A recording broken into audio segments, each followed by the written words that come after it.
First speaker today was a research scientist before he joined Marco, and he joined in 2011. He's won the Irish Cup Tasting Championship twice. He's placed second in the world twice.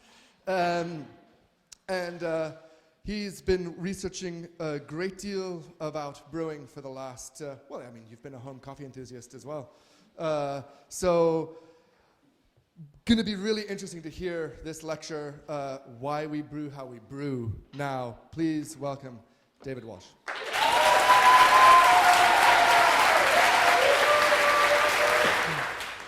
Thank you very much. Thank you. Is that good for everyone? Yeah. Great.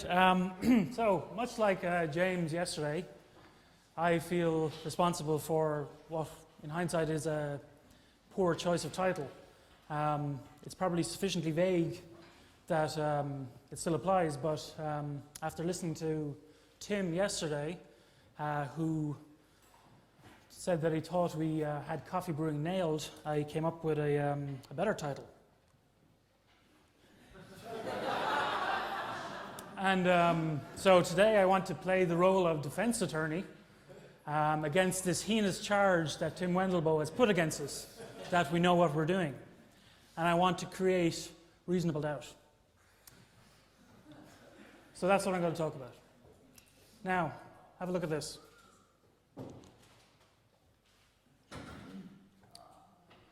So, who's having a positive reaction to this? So, right now we're all probably feeling similar things. There are, rules, standards, written and unwritten, formal and informal, that define how we brew. That's the box we live inside. And this is outside that box. And today I'm really going to talk about that box. And the premise is, we define our standards and we own our standards, or do we? And that tells us what box we live inside. Because the premise is everything good is inside that box, so don't bother wasting your time outside the box. And so to start, I'm going to go back a few years, looking at David here. And so in 2005, the Clover arrived and made a huge impact.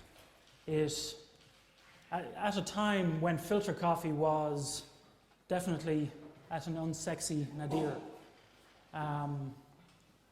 And looking back with our 2012 eyes, and with all the emphasis that has gone into brewing since then, we would argue that the Clover wasn't designed in the way it was intended to be used to deliver a cup that was ideally extracted.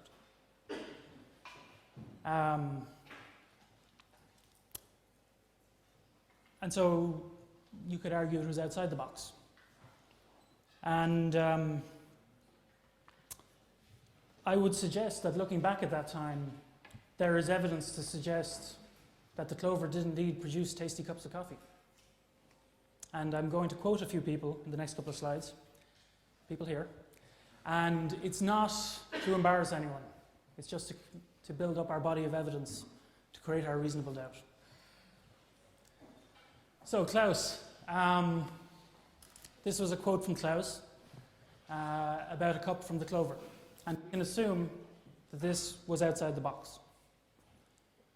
Klaus described it as amazingly sweet and balanced cup, very clean and floral, and having a superb finish. Now, does this sound like a flawed cup? Does it sound like, if we were to imagine that it's under-extracted, that it is sour, underdeveloped, tastes green, maybe astringent?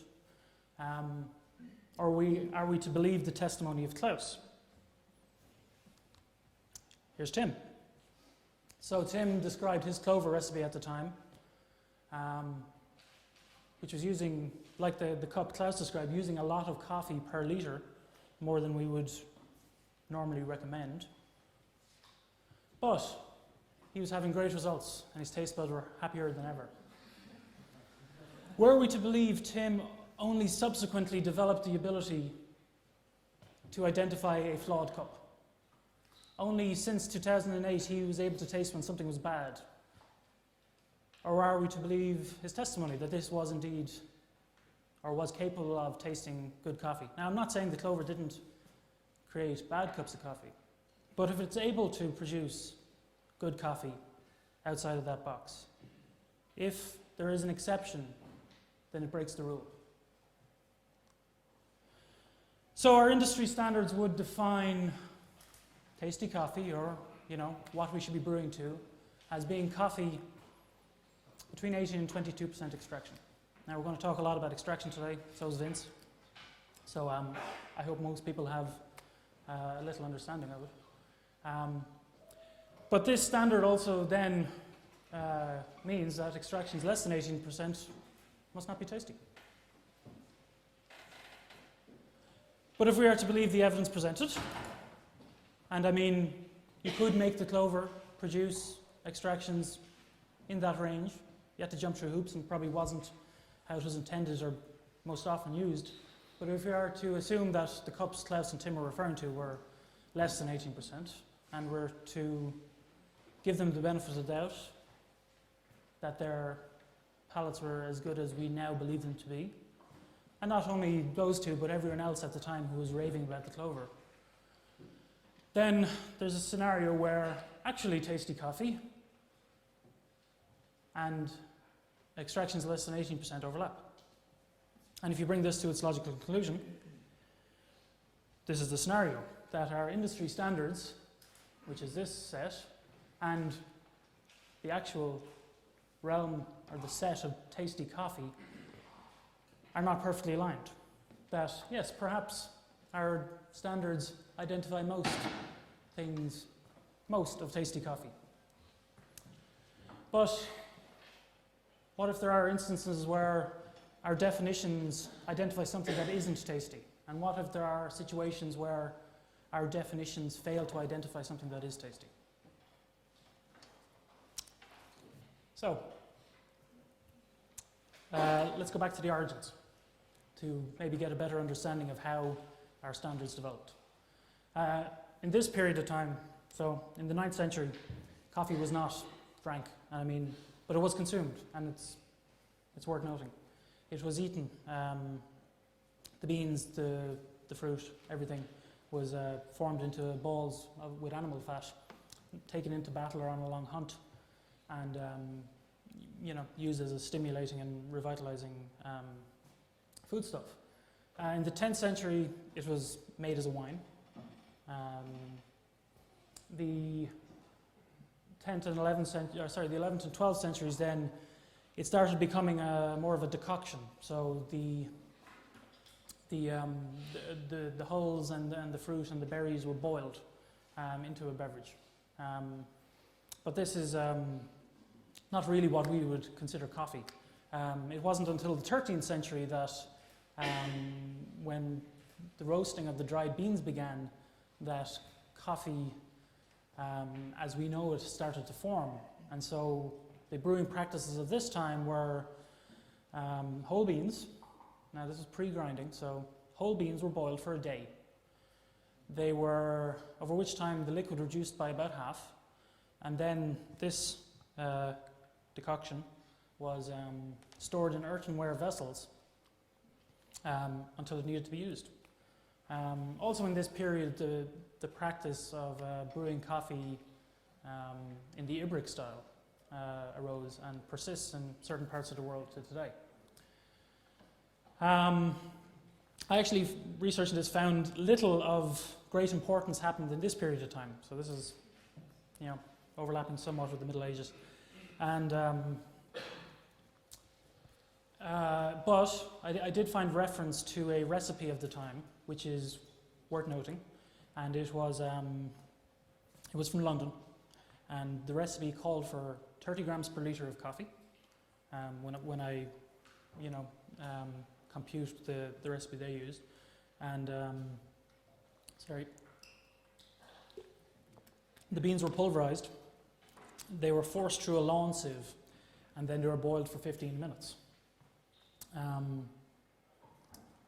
But really, the meat, the most important period for the development of how we now currently brew happened in this period of time. In 1711, Humphrey Broadbent, a Londoner, in 1711 in Paris, the practice of infusion began. And so, this was the first blow to boiling coffee. Up until then, everything had been boiled for a period of time and you drank the result. So in 1711, infusions began where the coffee ground was placed in a cloth or muslin bag, steeped for a certain period of time, and then was withdrawn. 1722, Humphrey Broadbent became a conscientious objector to boiling of coffee in London. And he also, which was of interest, he drew specific reference to how different quality waters influence the final taste of the cup, which is interesting how far that knowledge goes back. 1783 in Paris, the recipes, I have to look at my notes. 1883, G.W. Poor described coffee brewing in the continent at the time, which was of real interest in the level it had been elevated to. So at the time, people were home roasting coffee every day for freshness. They were storing their roast beans in airtight jars, lest it lose aroma. They were grinding just before the coffee was to be used. And they were using a ratio of coffee to water between 90 and 120 grams per litre. Similar reports of the time reference recipes of 74 grams per litre. Meanwhile, the other side of the Atlantic, in the US, it was a different world. 14 grams per litre recipes were not uncommon. Magazines at the time described the French practice as being extremely strong, and perhaps this is an indication of a regional taste preference that somewhat persists now. But come the turn of the 20th century, the US really became the center for the advancement of coffee brewing. Institutes like the Better Coffee Brewing Committee became strong advocates of cloth filters as being the best filter medium for drip coffee, saying that it didn't have the contaminants of paper, and it also didn't hold back some of the valuable properties of the brew, like paper. And so this was a time of vigorous research and debate. And unfortunately, World War II happened, and everything kind of stopped and regressed a little bit. Economics dictated that, coffee had to become more functional. It had to spread further, really. And the recipes of the time, and Civets references this in coffee technology, were about 30 grams per litre, which might sound better compared to the 14 grams of the previous century, but it had regressed from a point where it was higher. And so really, coffee brewing, the necessity of this post-World War period became habit. And taste preferences kind of stood around there because, well, that's what people had gotten used to. Until 1952, when the CBI, which was when the NCA, which was the National Coffee Association, which represented coffee roasters, and the Pan American Coffee Bureau, which represented coffee growers, formed the CBI, the Coffee Brewing Institute. And they started funding and publishing lots and lots of research, and really strong research for the time. And now you could argue as a devil's advocate that coffee growers and coffee roasters are always going to advocate using more coffee. But their research at the time brought us to these kinds of charts, which are going to talk a lot more about today. And so sometime before 1957, so if you notice on this chart, and I'll explain this, I'll actually retrospectively explain this on the next slide, but sometime before 1957, the Brewing Committee of the National Coffee Association did a study. And this study, they identified this region, which I will describe more thoroughly in a moment. But what it said was the region of optimal taste is between 17.5% extraction and 21.2% extraction. And this study, the nature of this study was that it was a taste panel. The brewing committee of the National Coffee Association got together, tasted a selection of brews and deemed the ones that fell within this range were most acceptable.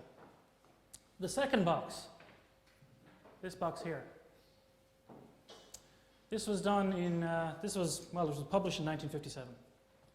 So this was conducted by the Midwest Research Institute, and it redefined that area of optimal taste as being between 18 and 22% extraction and a certain range of strength. And that range of extraction, 18 to 22%, has been adopted by pretty much every coffee association and body who sets these kind of standards since. So I thought, well, as this is one of the foundations of our knowledge and understanding, what do we know about how it was done? So I started tracking down some of the old publications. And this was a publication from 1957, The Soluble Solids in Beverage Coffee as an Index to Cup Quality. So, in other words, taste versus extraction. And while this publication didn't disclose anything about the nature of the research, it did reference the research.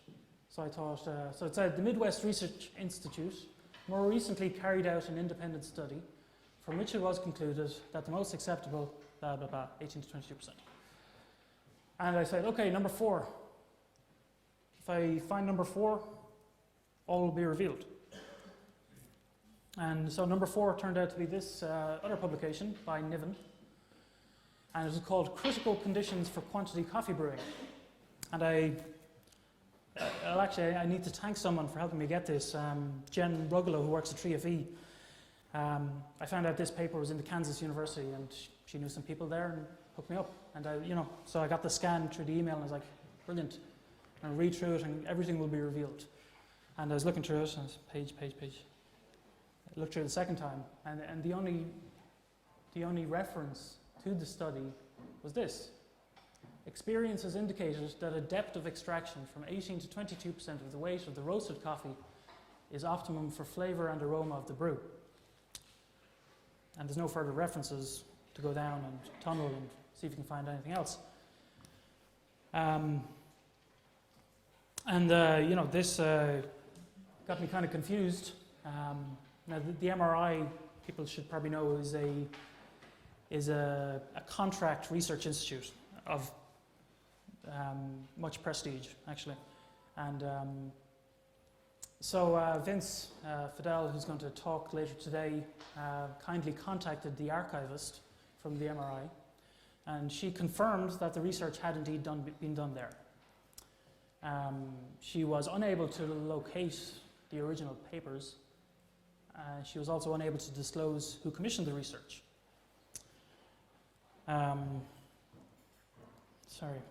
So while I have little reason to doubt the study was done well, and I mean the fact that the results have really stood for 60 years speaks to probably how well they were done at the time. My conclusion from this is that we don't know how they did this research. We don't know how many people they sampled. We don't know what kind of coffee they used. We don't know if that 18 to 22% was even, Is 18 just as preferable as 22? Does it drop off sharply at the edges? Is there a peak somewhere in the middle? And so we don't really own this information. You know, they've given us the answer, but we don't have knowledge or understanding of how they did this, and we can't really question it, challenge it, build on it, or gain any more interpretation from it. So I said I'd retrospectively kind of explain this, and this is for those of you who aren't all too familiar with how these work. I'm going to be brief, so you hope it's okay. So we have a graph, okay? An x-axis along the bottom and y-axis along the side. Along the bottom is extraction. In this case, they're showing us from 14% to 26% extraction. That is how much coffee you've taken out, how much you've taken out of the coffee you've started with. On the vertical axis is strength, from 0.8 to 1.6 up here, percent. And strength refers to how much coffee is in the beverage. How strong is it? Down here, it's really watery. Up here, it's really thick. So in the center, we have this region of optimum balance between 18 and 22%, and this range of strength. Different organizations have different ranges for strength, but tend to agree on the extraction percentage. And so I got thinking, you know, I was reading through the research papers, and they do well describe how they did the measurements. And it was a laborious process in 1957. To measure it, they needed a large sample of coffee. It had to be dehydrated for 3 hours, and then put into a desiccator for a further period of time. And then the remaining amount of coffee solids was weighed on a very precise scales. And you can see it took a long period of time, required a laboratory and someone with the skill to operate it. And if you look at what tools we have now, with the Vince is going to talk about these later, but refractometers have become quite widespread. I'm sure many people in this room use them regularly to test their coffee and make adjustments. I can get a reading with as much accuracy as it took them in 1957 hours to do in seconds.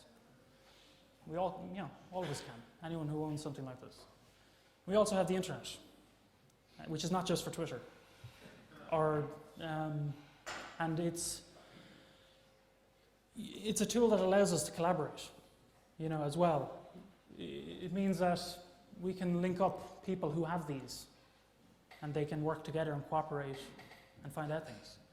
And so I wanted to see what I could do using my blog and getting people with these to submit data. So I made a blog post, and I created a little set of instructions for people to follow, and a Google form. So Google form is incredibly easy to set up. You can just put in fields like extraction, strength, coffee dose, weight, whatever. And people can log on and submit, and it goes off into a spreadsheet, and I can just sit back and all the data comes in. This ran for 112 days. 221 samples were submitted over that time, and 26 samples were disqualified for either being nonsensical or obviously entering something that was incorrect. People were asked to score their coffee, so they were asked to brew their coffee, record all their data, and then before they measured the strength, to score it on this scale, from 1 to 9, from dislike extremely to like extremely. And so this is how the data looked after about 10 samples. And I just want to show you at this point so I can explain what you're looking at.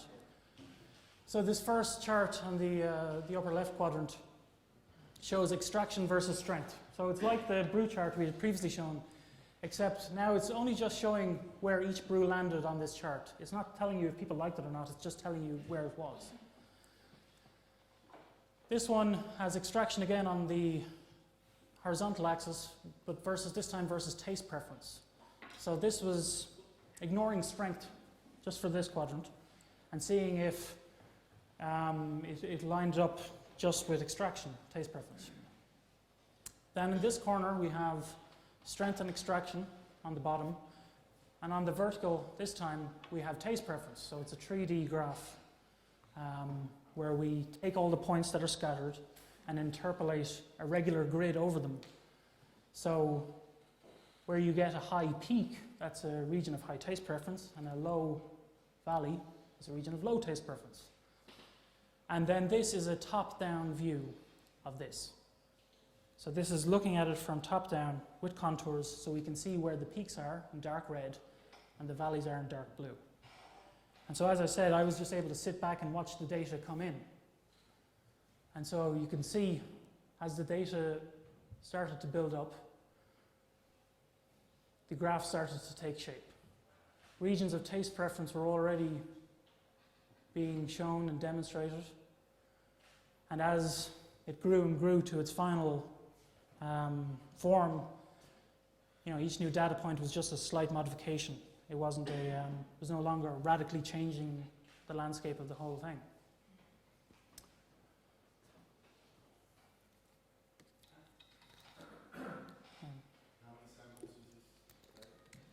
That's 221 at this point. Minus 26, correct. Yeah, sorry. So I'll take them each one at a time.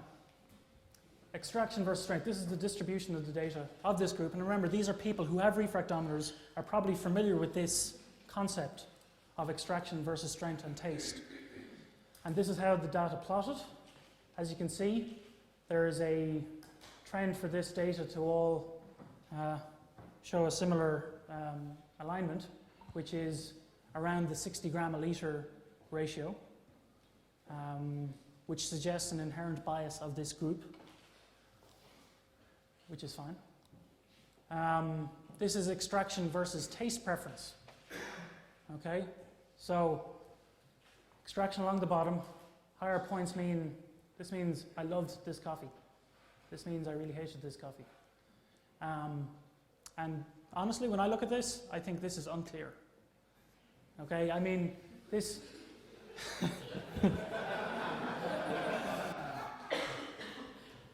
I think you all agree.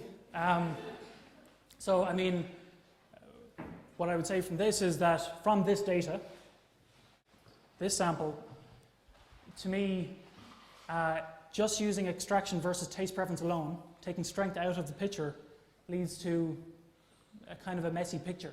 Now, you could argue that the region of highest density of taste preference was centered at 19% extraction.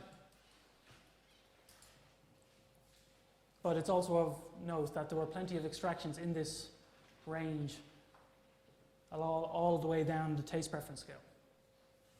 So when you bring strength back into the picture, it becomes a little less confused. As you can see, there's one major peak here. So again, remember, this is strength, extraction, taste preference.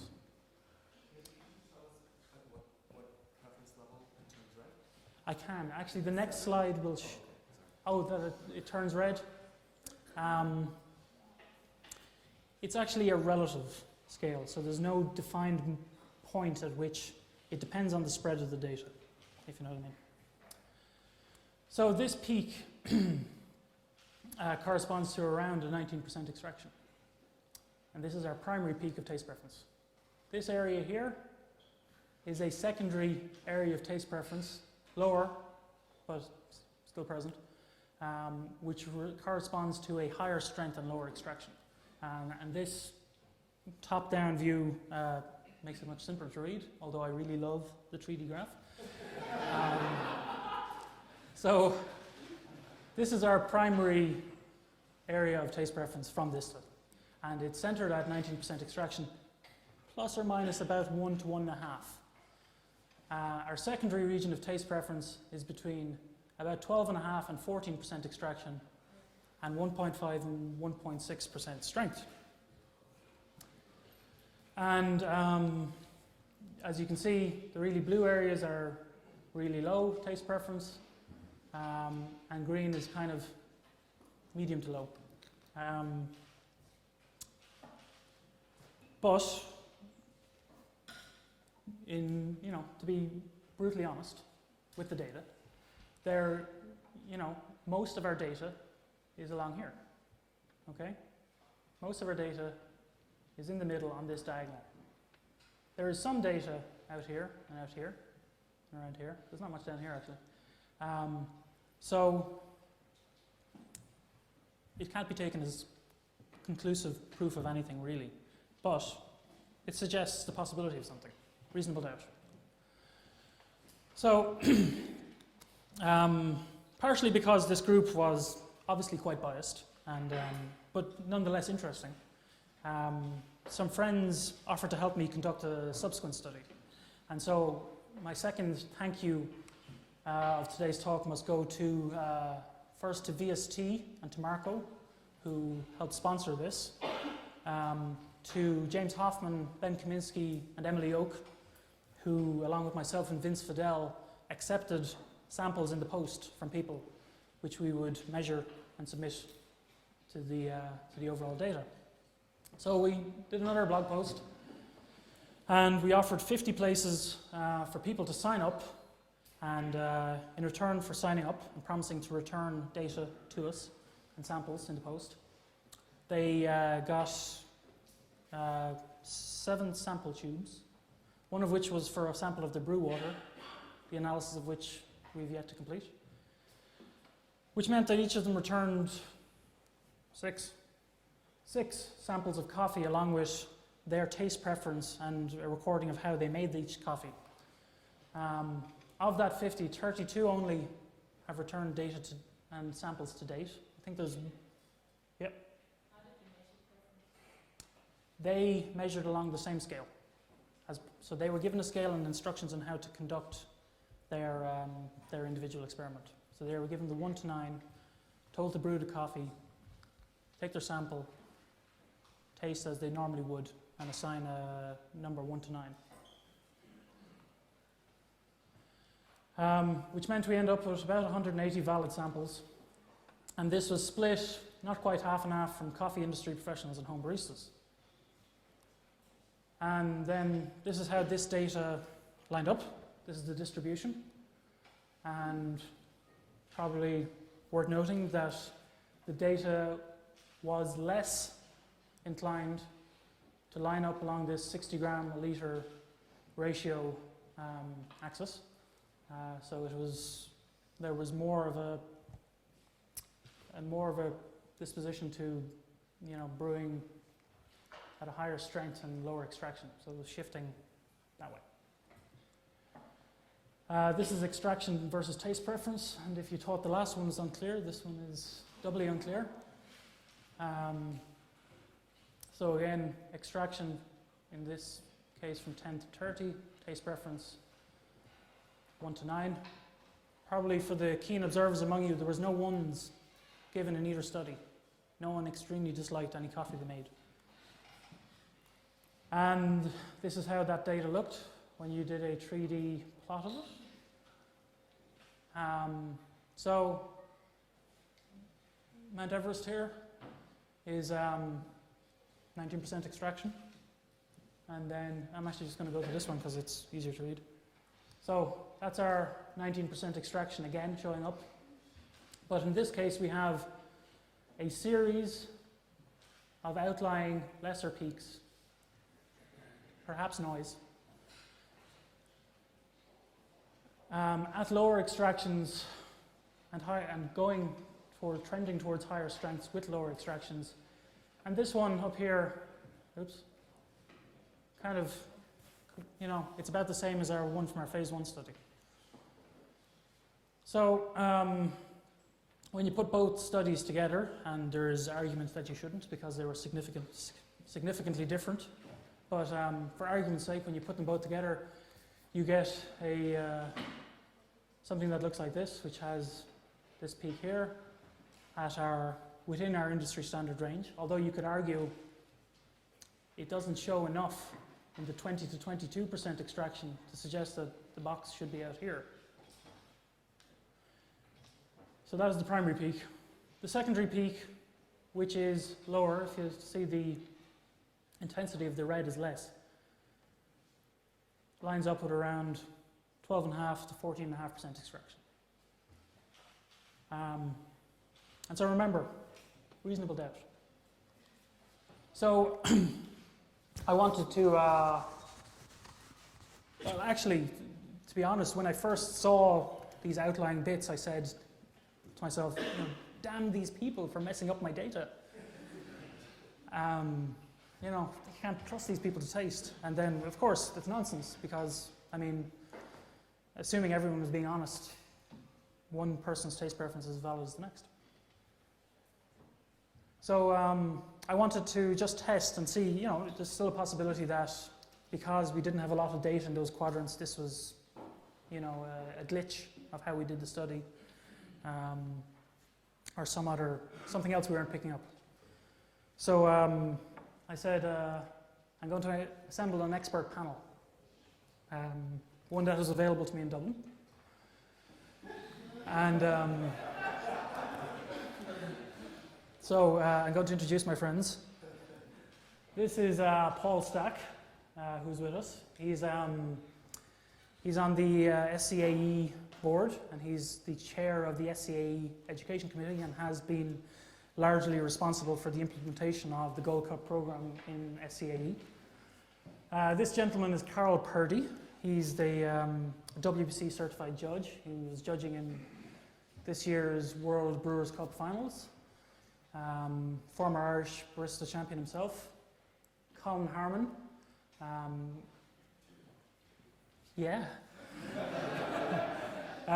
This is Tom Cooney, who's a barista and barista trainer at 3FE. Lorcan Fagan, the current Irish AeroPress champion. And Pete Williams, who also works at 3FE and was Colin's coach in Vienna. And so I asked these people to taste 7 samples, blind. And my thoughts were, well, these people all are familiar with tasting coffee. They've tasted coffee up and down the scale. They know what they like. They know what's good. They'll immediately reject the low extraction. So I gave them 7 samples. 2 were near the primary 18 to 19% peak, coinciding with our industry standards. 2 were near a lower extraction, higher strength peak, and then there were 3 outliers. 3 kind of intentionally dodgy ones that we hoped they would not like. And this is how all those points mapped out. These are the industry standard ones. These are the secondary peak, lower extraction ones. And then we did a very high extraction and 2, let's say, nice extractions but very weak coffees. So starting from the least liked and moving up. So everybody hated these, especially this one. So the really high extraction, everyone rejected. Now, it's worth noting as well that there was variance in this group, but this is taking them as a whole and kind of adding up their scores. These 3 next, these were generally liked by the group. And this one was by a clear distance, the preferred choice of our expert panel. And I'm going to make some more quotes from Paul. Sorry to embarrass you, Paul. Paul described our 15%, 1.37% strength cup as clean, having a nice extraction, crisp acidity, and a good finish, which does not sound like a bad cup of coffee. And so my conclusions from this, and I don't want to delve too deep into conclusions, but what it suggests to me is that there is this scenario, that there's something not lining up right between how we, as an industry, define tasty coffee and what tasty coffee actually is. Perhaps we do, by and large, do a good job of identifying most of it, but I'd say there are situations where, 22 to 24%, is that tasty? Or in the case of a lower extraction, higher strength, do people actually think that's tasty and we're rejecting it? And researching this, I came across a post that I offer as further evidence to reject Tim's heinous charge. And it was a post from 2 years ago. And actually, within the post, Scott Rao is quoted. And he describes how there's this double hump of taste preference. And around 15 to 16%, there's a little hump. And he finds these to be citrusy and juicy, delicate acidity, equivalent to Beaujolais Nouveau. And then in between that region and our normal preferred region, the taste preference drops off, in his experience. And that is a dead zone, harder flavors come to the fore, yada, yada, yada. So actually my main conclusion is that tracking data is good. If I come away from the charge for a moment, that there's a lot of variables at play when we brew coffee. And I don't think we fully understand all of them. I mean, can anyone tell me what the ideal time is to brew a cup of filter coffee? 4 minutes? 2? 6? 8? 1? Are they all the same? Depending on the brewer. Right? 4 to 6 minutes. But if you could use any brewer, is there an ideal? Is there an effect that the time of the brew has? If you control for extraction, so always brew to 19%, and if you ignore grind distribution as a variable, which it is there a length of time which produces the best cup of coffee? It seems like a simple question. I can't answer it. So I think our best chance of maybe teasing out some of these variables is by using the internet and using the tools at our disposal to track data.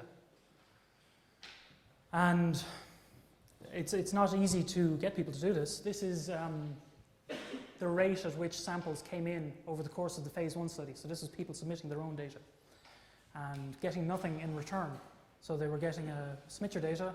I'm a good coffee professional. I want to help out. And then I record my data, do all the stuff, and I get Google form, thank you, accepted. So the bulk of the data was collected within the first 40 days, dropped off thereafter. This is like a month where nothing came in. So one of the things I need to get behind the computer for this. Now hopefully this will load up.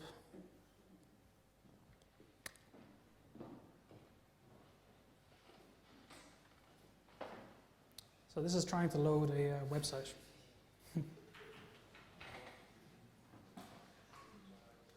Are we on time? Getting close. Let me just see.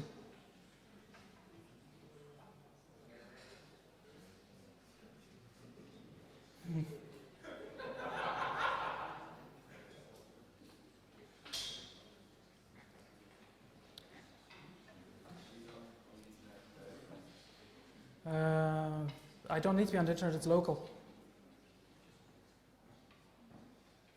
Let's do it like this. Internet Explorer.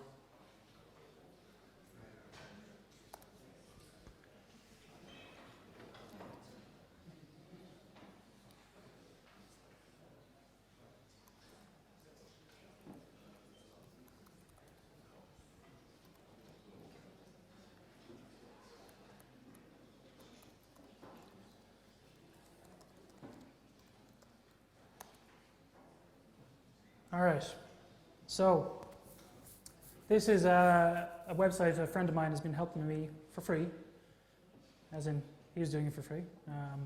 develop. So it's it's really early kind of stages for it, but it's a website where people can have an account and they can, log on and submit data, and they can track their own data. So this little, and however, their data is is also anonymously submitted to global data. So this would be the front page, and anyone could come on and look and see, what does this group of people who are tracking data, what does their data look like when I analyze it? And it'll automatically generate, so this chart is generated on the fly. So each time a new data point is entered, it will change. And so if I log on,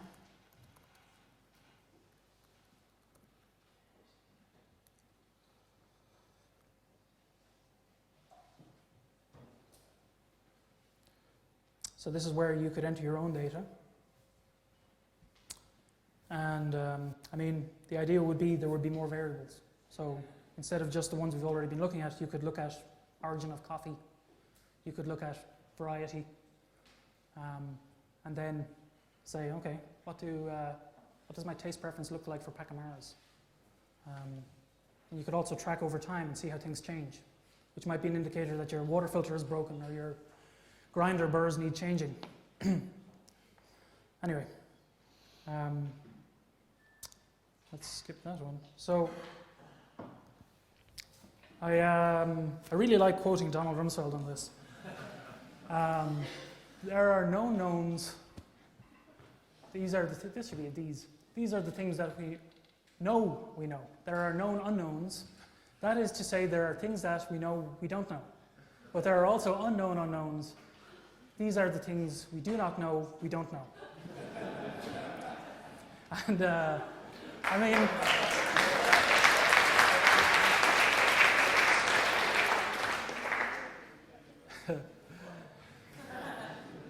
I think our best chance of, identifying the known unknowns and the unknown unknowns is by data tracking and having, an open collaboration that anyone who has the tools to do so can jump in on.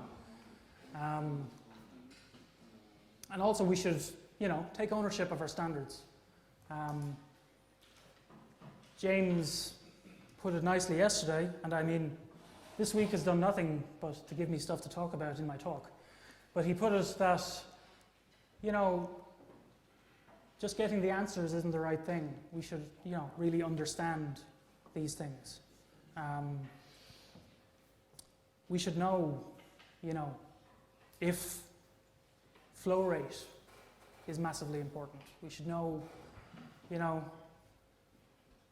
all say temperature is really important, but to what extent?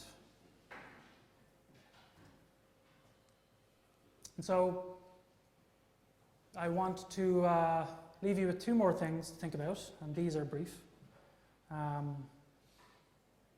So remember this guy at the start that we all hated?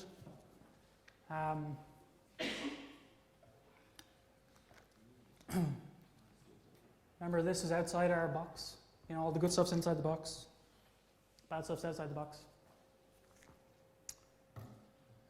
So what I'm doing here is I'm using an espresso machine to make a cup of coffee. As you can see, I'm using scales to weigh what's coming out. I'm grinding very coarse because it suits what I'm trying to get. And then I'm aiming to replicate a cup of coffee that has the strength and extraction of a 60 gram a litre, 19% extraction. In theory, this could be done on any espresso machine. It's very easy on the Strada because I can regulate the flow rate. I like the music. Buy a Strada. Okay, so what? I've created brown stuff that you're all appalled And move on. It was one of the 7 blind samples I gave to my expert panel. And Colin, omnipotent coffee being, referred to it as having clarity, sweetness, and being balanced, and giving it an 8 out of 9. Which is interesting.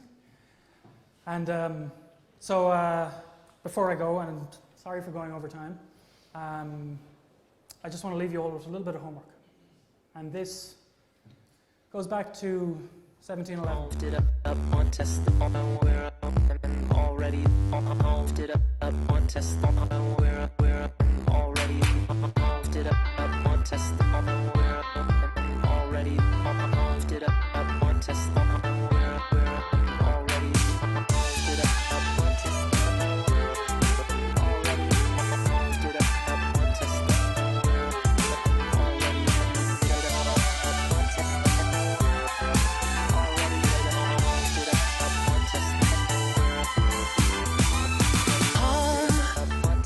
is where I want to be. Pick me up and turn me around. I feel numb, born with a weak heart. I guess I must be having fun. The less we say about it, the better. Make it up as we go along. Feet on the ground, head on the sky. It's okay, I know nothing's wrong, nothing. Hi-yo, I've got plenty of time. Hi-yo, you've got light in your eyes. And you're standing here beside me. I love the passing of time. Never for money, always for love. Cover up and say goodnight. Say goodnight.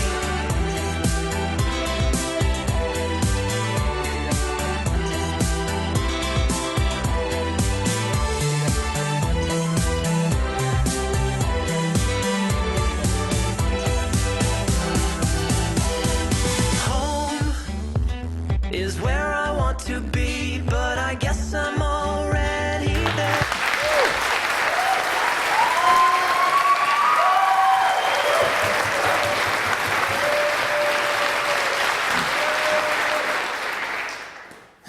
Thank you. Thanks. Really, really, really interesting. We have a ton of questions that we have 6 minutes for. That's the way I Actually, planned it. probably about 4 minutes because we need to get out. So, first question.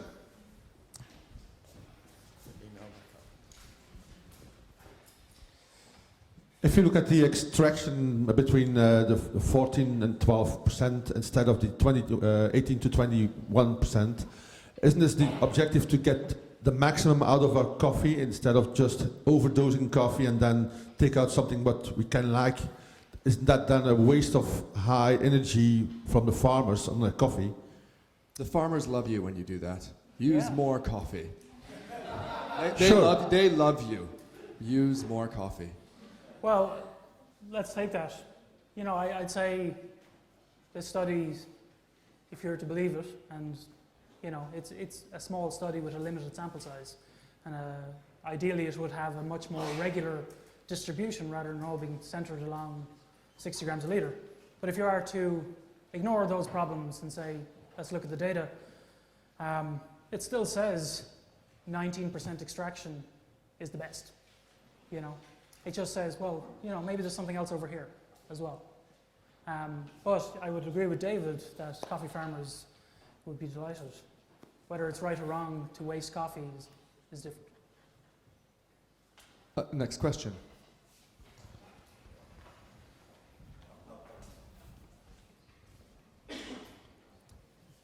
Okay.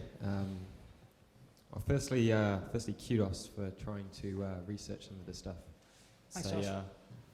it's a bit of a pain, a bit of a minefield. I just have a few quick questions regarding your methodology, really. The 9-point scale, were scores standardized? No. Um, People were, much like we did here, self-referencing. okay. You mentioned in the second part you haven't yet controlled for the water. Yeah, correct. I mean, part of that was due to how long it took, much longer than we anticipated to get samples back. The idea really was all the water would be analysed in one go to save on cost and all of that kind of thing. So, yeah. Okay. Do you think your results will change when you kind of control for the water? I don't know, but I hope so. I mean, I don't know if, you know, if I have hard water that a different extraction is preferable. Now, I might notice that extraction itself changes with water, which we would probably expect.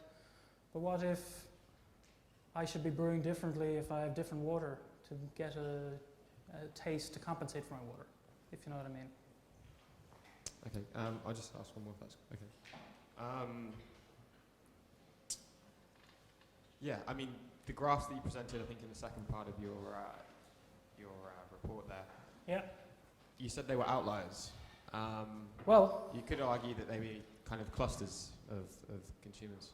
they are, say again? They're more of a clusters, so there's a kind of different clusters of consumers that prefer different drinks as opposed to... Are you talking about these?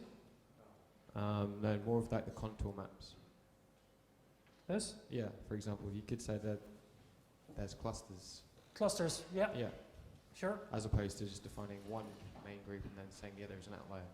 Yeah, I mean, for people who don't know, Josh is a research student who's looking into similar areas, and I mean, part of what I would love to see happen was that people like Josh would engage, people with knowledge of how this stuff should be done, because really I don't. I just took my best starting point and said, what can I find out in a few months and present here? So, you know, if people with actual expert knowledge of this kind of stuff can engage, and then people can, you know, rip this apart, would be great, because next time we can do it better. Yeah.